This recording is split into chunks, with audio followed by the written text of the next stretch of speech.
भक्त प्रेमियों, आज कुछ प्रवचन व्याख्यात करने के ताई हम जा रहे हैं।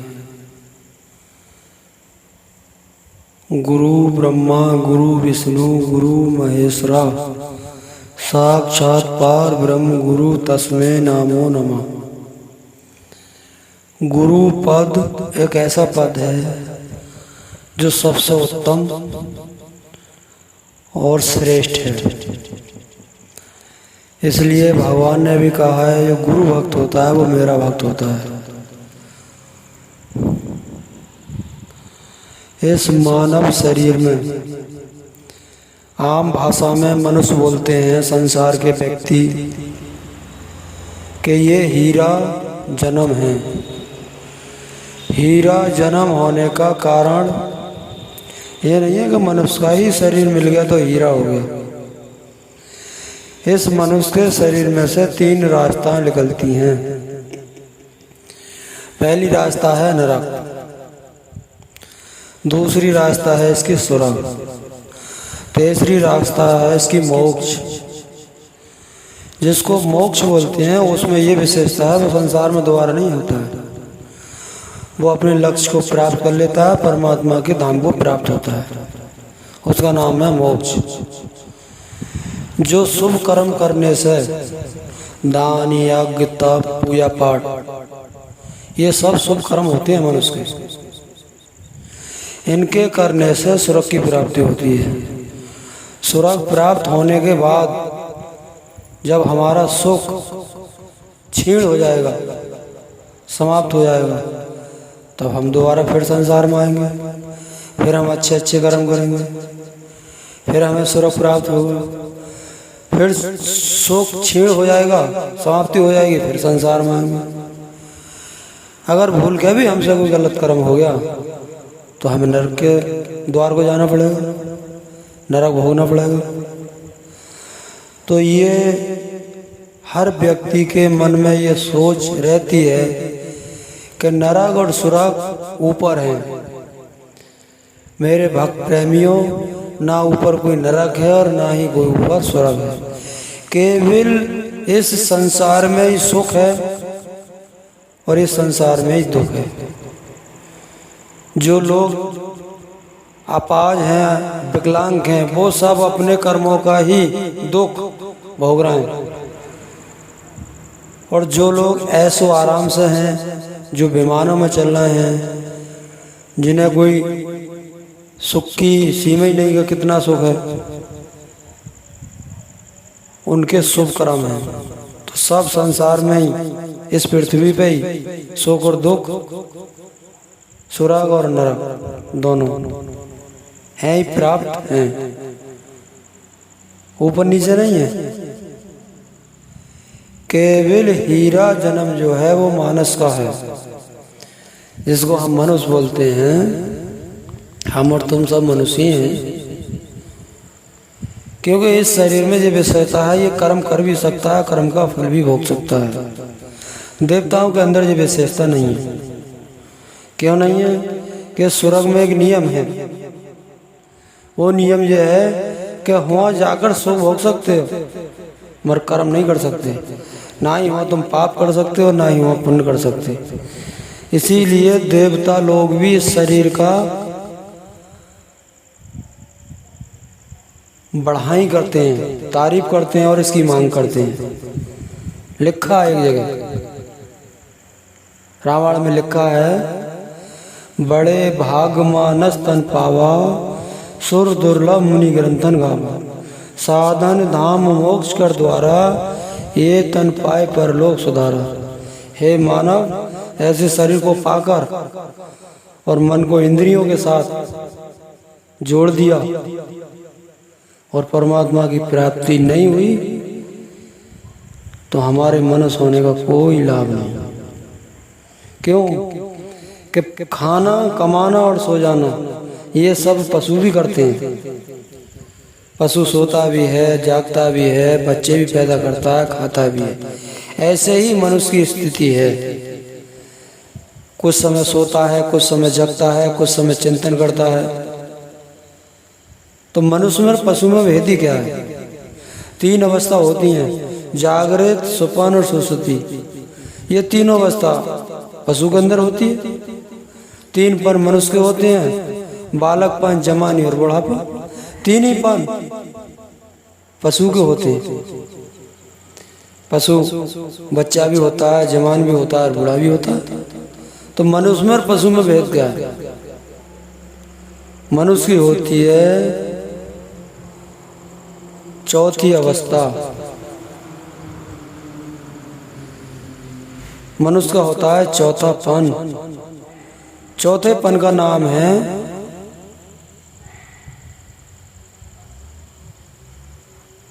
जो परमात्मा को प्राप्त कर लेते हैं। चौथे पन में परमात्मा की प्राप्ति होती है। 3 पनों में नहीं होती है, चौथे पन में। क्योंकि दशरथ जी को भी भगवान की, राम की प्राप्ति हुई थी, हमारे प्रभु की प्राप्ति हुई थी, तो चौथा पन लागू हुआ था। इसलिए उनको चौथे पन का ज्ञान हो गया था, परमात्मा की प्राप्ति हुई थी। तो हमारे इस मनुष्य शरीर से पाप और पुण्य दोनों लागू हैं।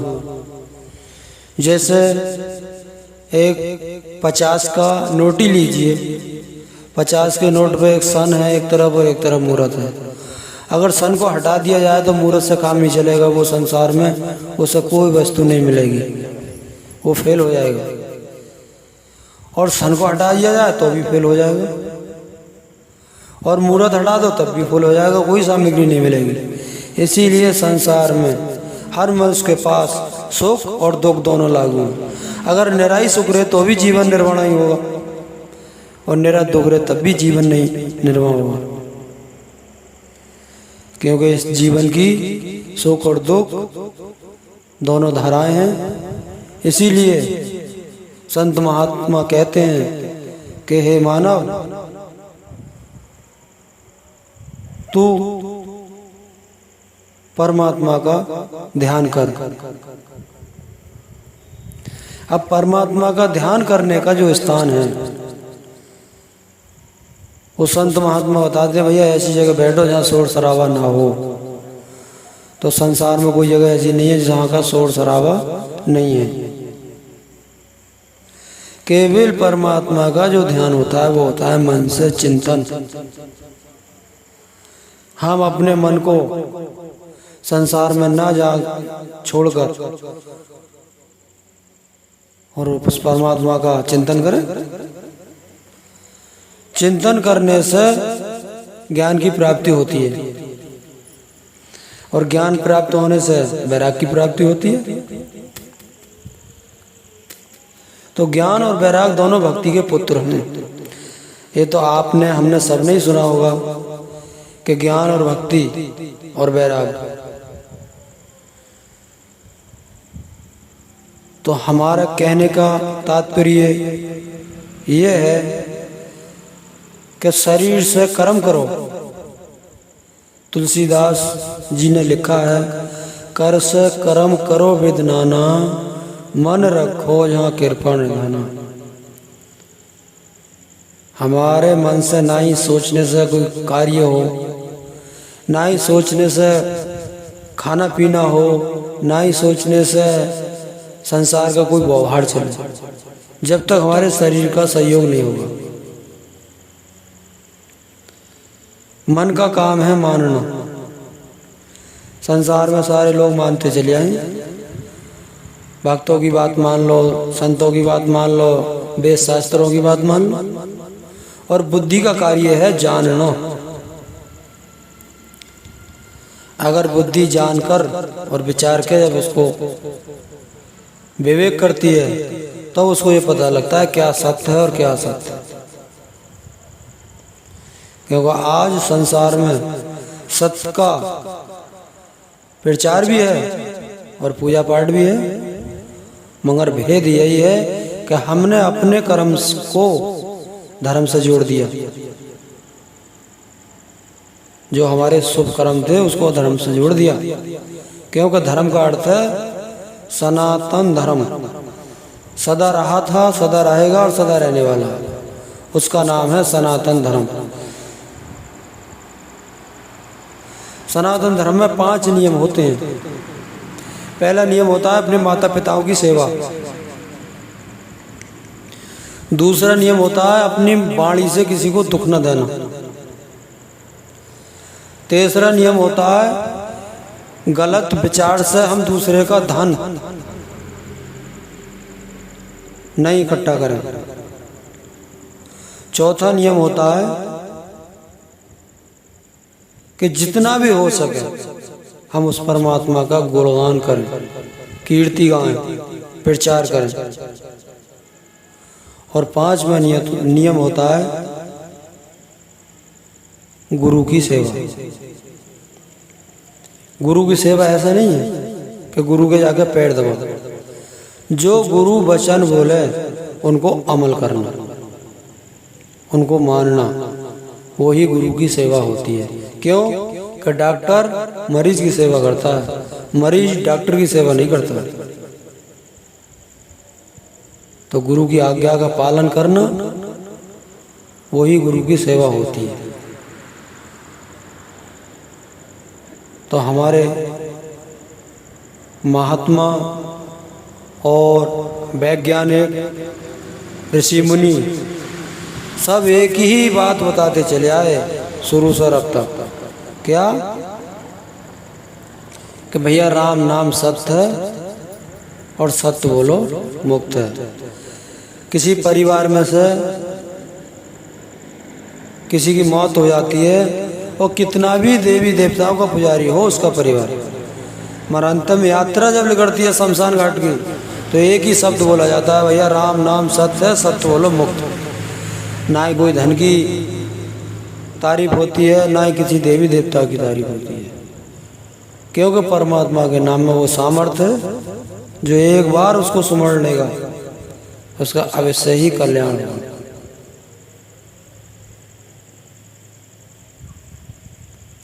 क्योंकि जीवन की धारा, मनुष्य होने का लक्ष्य, भाई सुख को तो सभी चाहते हैं, दुख को कोई नहीं चाहता, और तब भी दुख होता है। इसका कारण क्या है? इसका कारण है हमारा कर्म।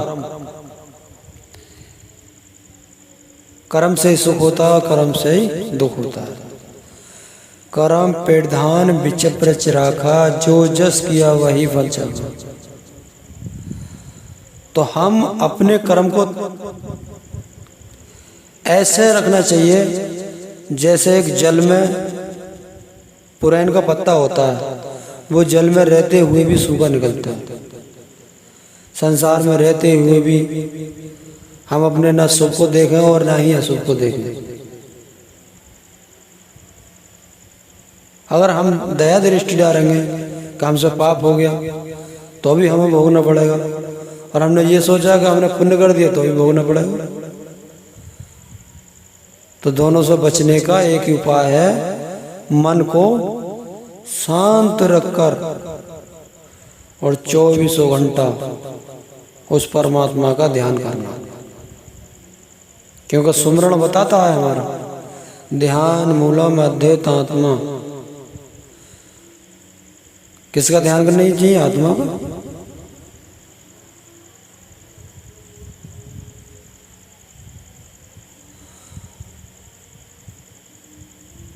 तो जब तक हमारी विचारधारा उत्तम रहेगी, हमें संसार का कोई भी सुख या कोई भी दुख नहीं व्यापेगा। क्योंकि है, इसमें कोई भेद नहीं है। गीता में है लिखा हुआ, पशु की पनही बने नर का बने न कोई, और नर से नारायण बनता बन जाने सोए। इसमें सामर्थ्य है हमारे शरीर में, नर से नारायण बन सकता है। मगर सामर्थ्यवान जिसके हौसला बुलंद हो।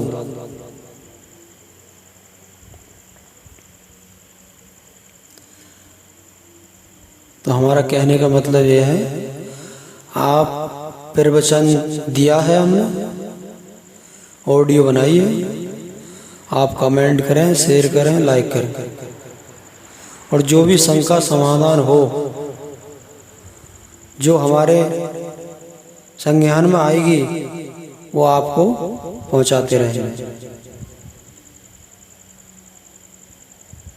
बोलिए सनातन धर्म की जय।